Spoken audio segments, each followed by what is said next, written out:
And ఇంకో similarity చూస్తే కనుక సిఎస్కే ఆర్ఆర్కి ఒకటి ఎలిమినేట్ అయిపోయారు ఎలాగో ఉంది, అది కాకుండా వాళ్ళ గేమ్లో కూడా చూస్తే కనుక డెత్ ఓవర్స్లో ఎక్కువ రన్స్ స్కోర్ చేయట్లే బ్యాటింగ్ చేస్తున్నప్పుడు, ఇద్దరు కూడా 10 runs per మాత్రమే చేస్తున్నారు, విచ్ ఇస్ నాట్ ఇనఫ్. అంటే ఈ స్టాండర్డ్లో ఈ కాలంలో అందరూ 12, 13, 14 స్కోర్ చేస్తున్నారు, అదొక ప్రాబ్లంగా మారింది వాళ్ళకి. రెండు టీమ్స్ కూడా చూస్తే అక్కడ పవర్ ప్లే వెరీ ఇంపార్టెంట్ మాట్లాడుకుంటాం, అక్కడ ఎక్కువ సిక్సెస్ అండ్ బౌండరీస్ వస్తలేవు, డెత్లో కూడా మంచి ఫినిష్ కూడా వస్తలేదు, కాబట్టి ఇంకా మ్యాచెస్ ఎలా గెలిచేది, ఎందుకోసమే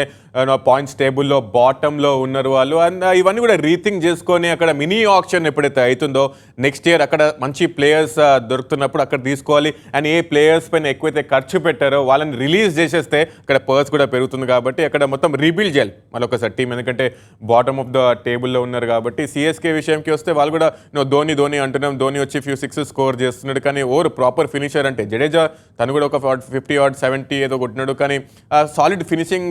ఫినిషర్స్ కనిపిస్తున్నారు, కాబట్టి దే హ్యావ్ టు రీథింక్.